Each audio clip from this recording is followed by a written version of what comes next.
to this edition of NPMPGH-TV, the monthly video magazine for and about liturgical musicians.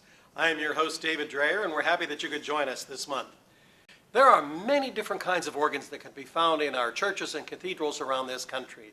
Some are electronic, and some are mechanical action, some are pipe, and some just have speakers. Well, today we're going to be highlighting one of the most famous ones ever built by Rudolf von Beckerath, and that is located at the St. Paul Cathedral right here in the city of Pittsburgh, right in the heart of Pittsburgh. And it's under the capable hands of the music director there, Donald Fellows. And so this month's focus will be on Don Fellows and that magnificent organ at St. Paul Cathedral built by Rudolf von Beckerath. We're glad that you could join us.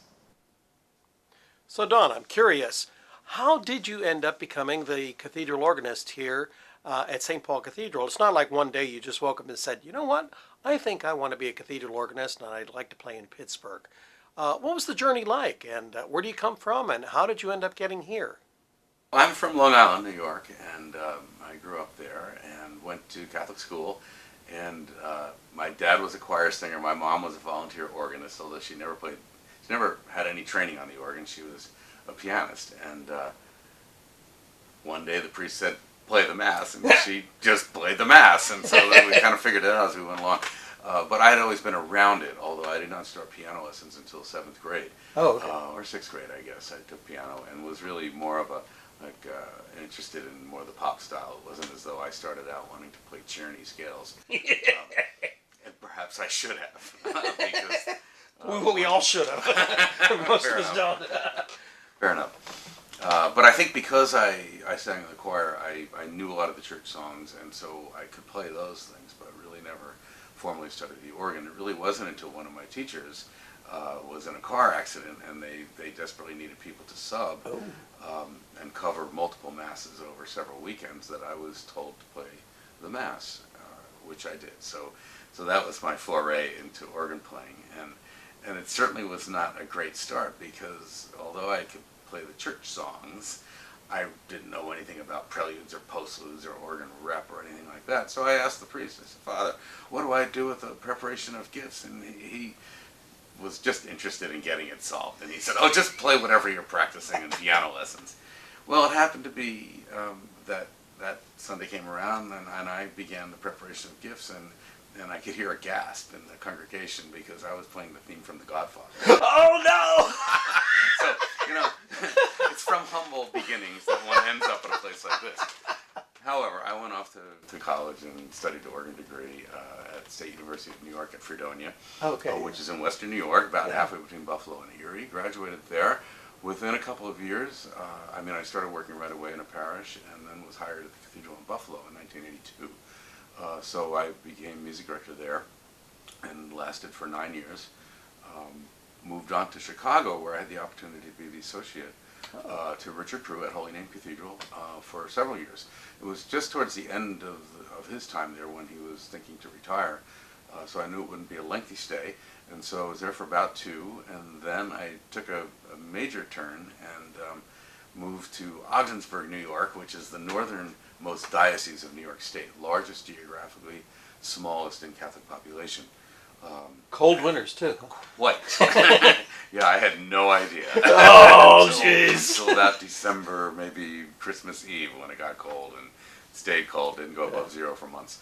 But anyway, I taught at a seminary college there, Wadhams Hall, and I was the music director and faculty member, and also did music at St. Mary Cathedral in Ogdensburg.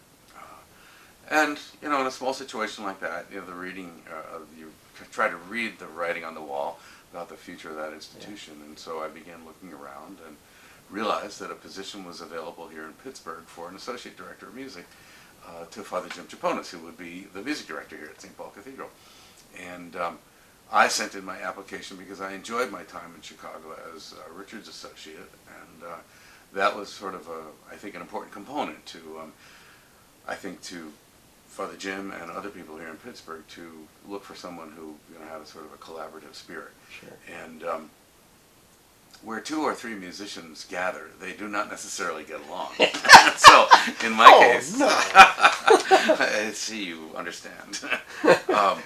But we hit it off, and we kept calling each other's colleagues around the country to say, hey, what do you know about this Jim Chaponas? And do you think I could work with him? He writes a few songs. Then Jim would be calling colleagues and say, what do you know about this Don Fellows? I mean, can I get work with him? He knows the Godfather. It turns out we were calling the same friends. Oh, so okay. it was really kind of hilarious. But so anyway, I came here and was thrilled to be offered the position and came. And Jim and I worked together for 3 or 4 years before he was named pastor at St. John Capistrano. Yeah. And so when he moved into that position, then they needed somebody to be music director, and they simply named me music director. Oh, okay. No search was pursued. Well, none was needed, I'm sure. Well, some may differ, but nonetheless. So that's how it happened. And in each of those cases, I had unique experiences with wonderful, sacred spaces to be in, with wonderful instruments. And so I'm probably one of the more fortunate and lucky people to have had very interesting work. Yeah.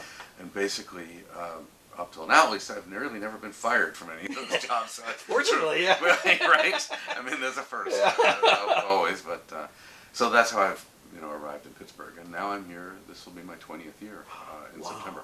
Congratulations! Yeah. So I'm curious, what was the early life like for Don Fellows? I mean, did you do scouting, or did you go fishing, or just sit around and read a lot of books? What kind of things did you do in early life? I played soccer as a kid, played ice hockey as a kid. Hockey? Yeah. Yeah. So. What position you like to play? Or were you all over the place? I was a defenseman. Yeah. Yeah, Okay. they would put me wherever because I wasn't the best skater, so I wasn't likely to be, the center. But you like to knock people down. I could get in the way. Yeah. So that didn't look like a big career path for me. Soccer was much more interesting. It was a city league, and in my hometown, it was a very diverse town, and we had most of my team were first generation Italian kids that were just phenomenal players, and so I was grateful to be a part of that because I looked like I was part of a good team.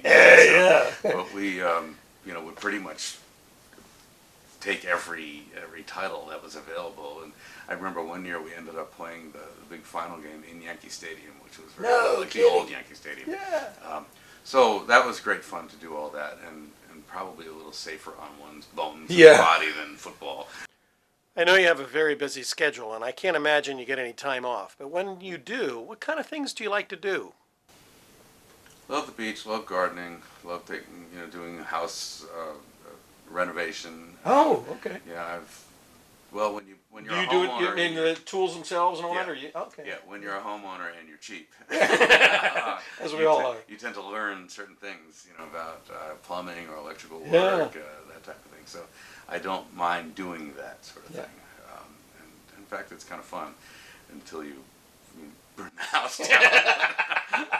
So far, I haven't had any electrical problems as a result of my wiring. So, So here we are in front of this beautiful Beckerath organ. Can you tell us when it was built and who built it, and tell us a little bit more about this magnificent organ? Yeah, well, this has a great story, I think. It was built in 1962 by Rudolf von Beckerath.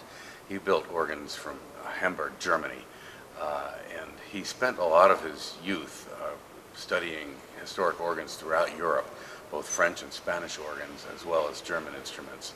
Also, part of his responsibility in his work was to maintain and advise the German government on what to do with their antique organs. So all of his experiences in those have led him to create organs of his own. And this is one of the earlier ones that somehow appeared in the United States.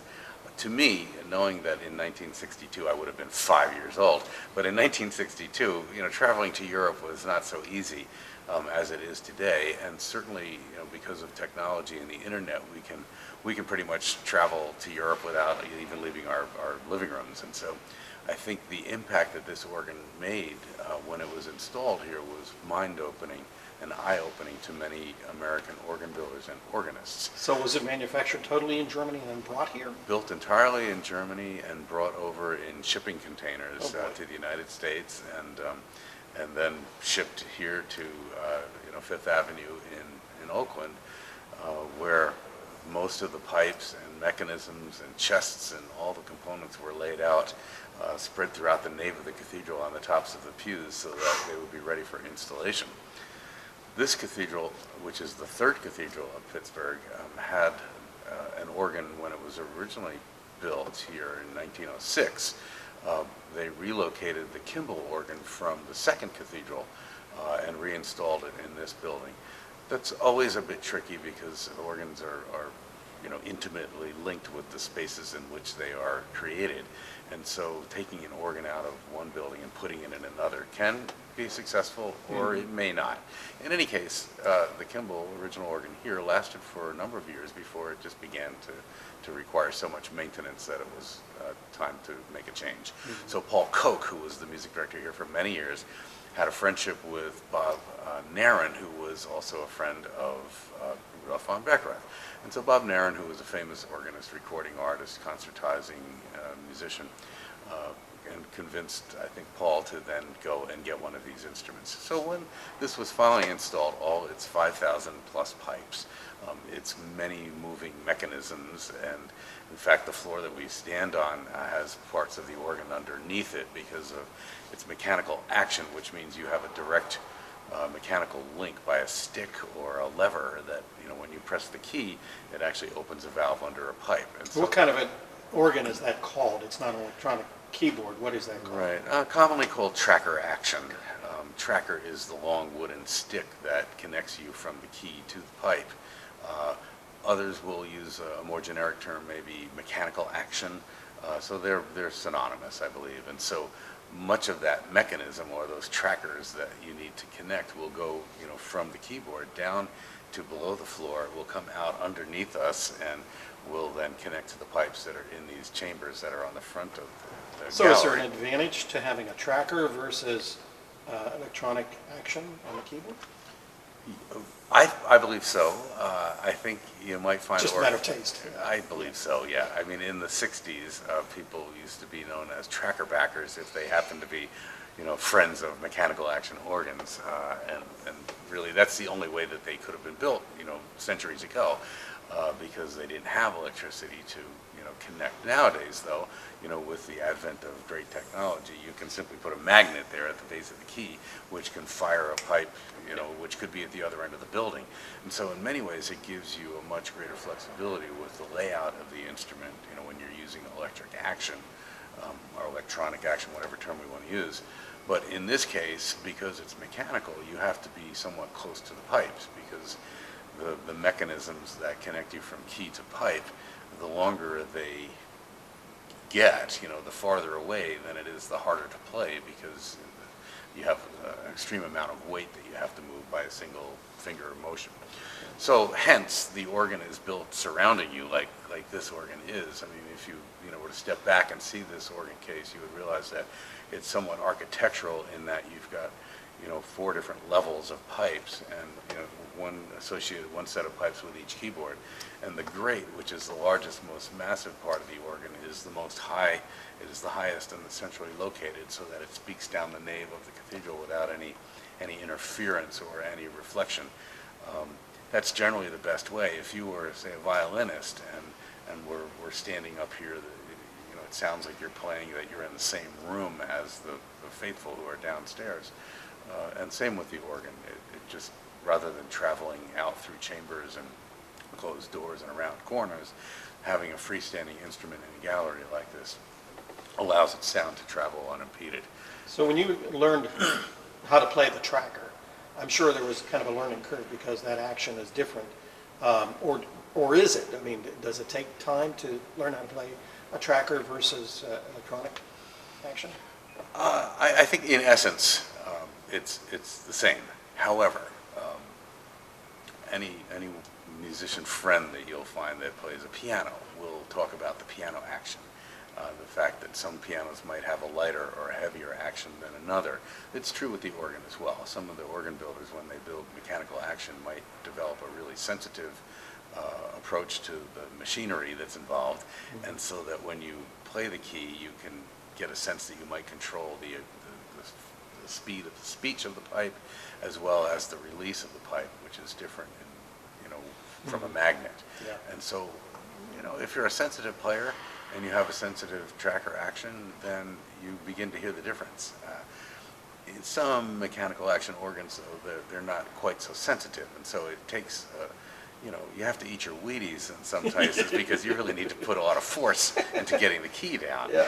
Sometimes that comes comfortably, and sometimes you fight for that, and other times you adjust because the organ tells you how it should be played. Well, not only that, but I guess the space here, you probably have to have a little bit of different articulation when you're playing a piece or a hymn, whereas if you were in a smaller church or in a chapel, you don't have all the reverberation and the echo. Is that true here? I think you're right on with that, yeah.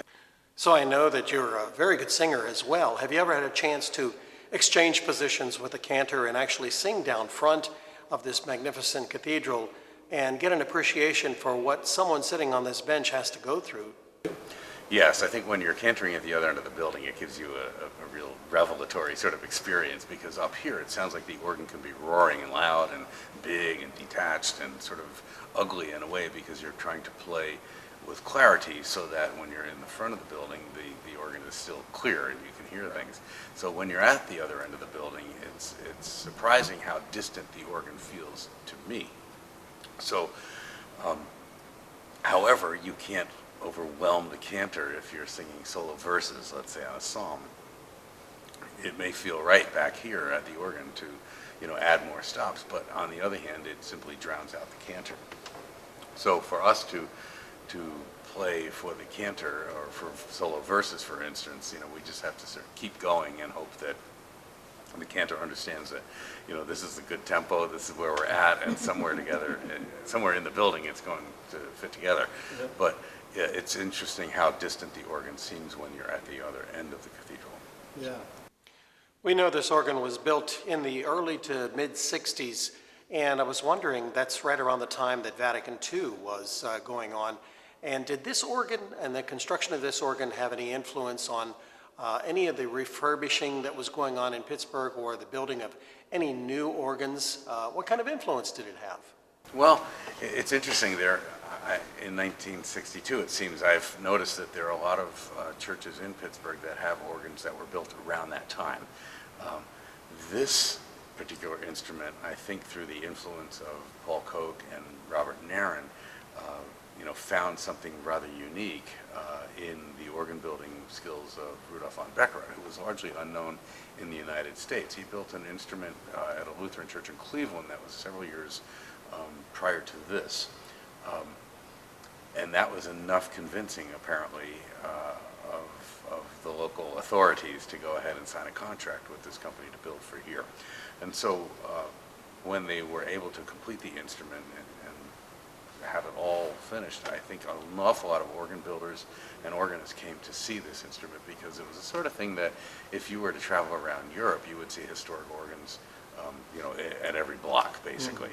But because that's not our experience here, the organ building by American organ builders at that time was quite different, where you might have electric actions, or you might have chambers in which the pipes are located or even buried into.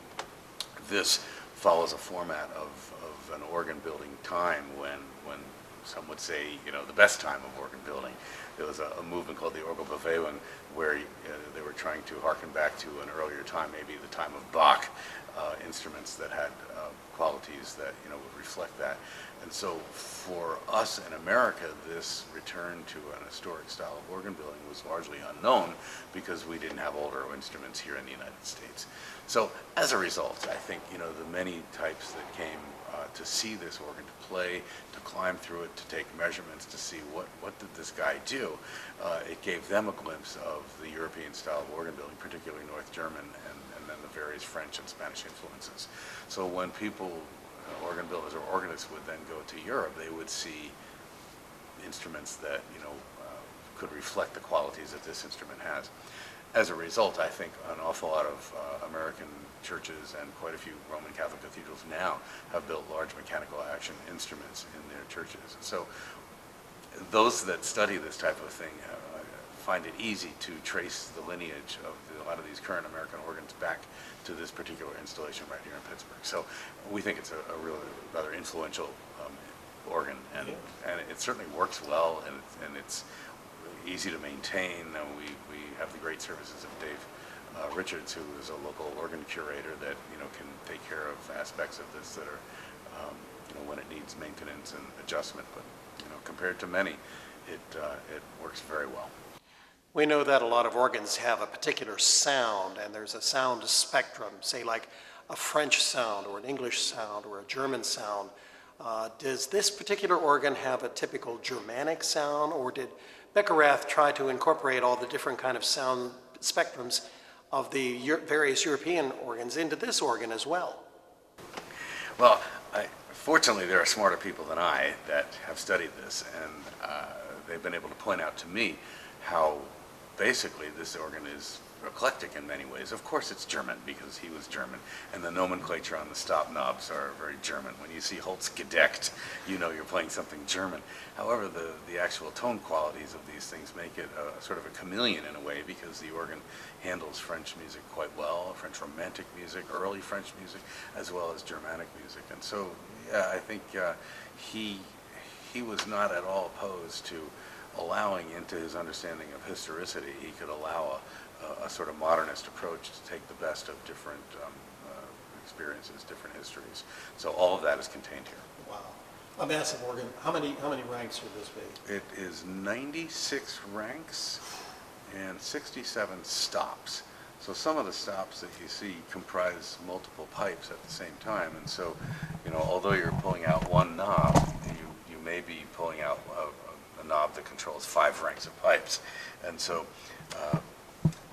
and so 4 keyboards, and each keyboard is connected to a different section of the instrument. So if you were to, look around, you've got the top keyboard, which connects pipes to the division that's just above my head, which here it's called the solo division, and sounds like this.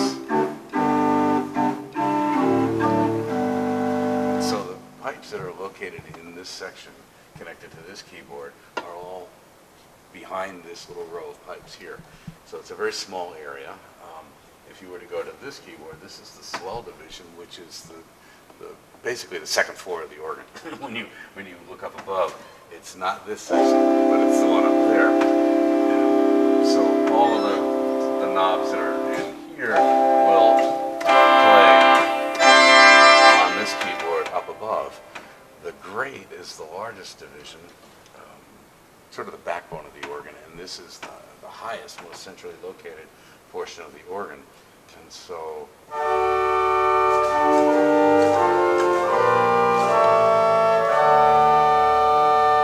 as you add different ranks, of course, another stop, another rank, a couple of Kofor reed sounds, all the reeds.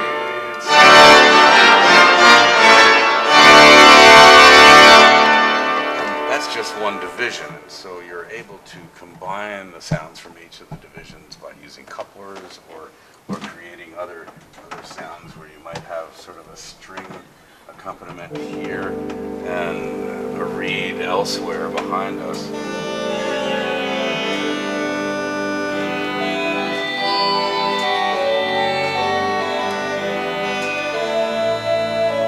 So each of these creating a completely different timbre.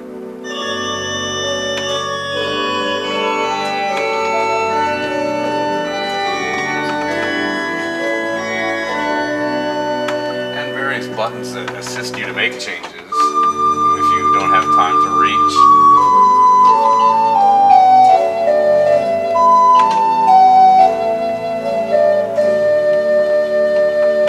And there, of course, are pipes and divisions, ranks that are connected to your feet, to the pedal board as well.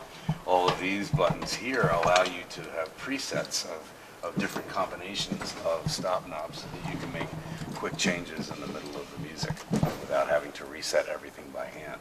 Very typical of organs that they work this way, but Beckerath, I think even in the days that when he built this, was very interested and utilized the sort of technology which was considered sort of modernist.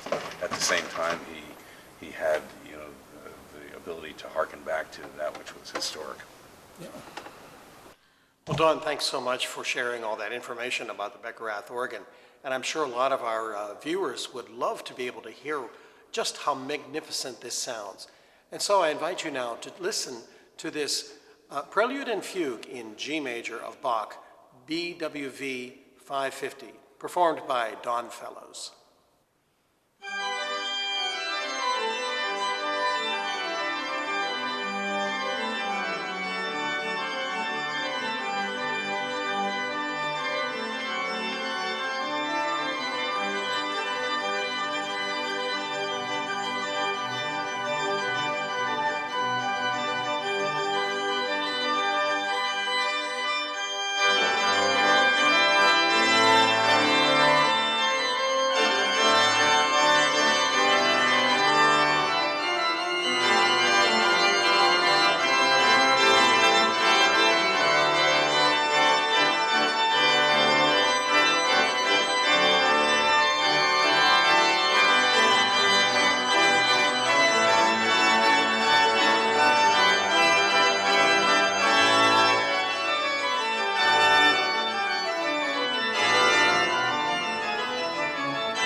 Well, that's our show for today. Thanks, Don Fellows, for this beautiful visit at St. Paul's Cathedral and letting us hear some of the magnificent sounds coming from the von Beckerath organ. And so, until next time, I'm your host, David Dreyer. Have a great day.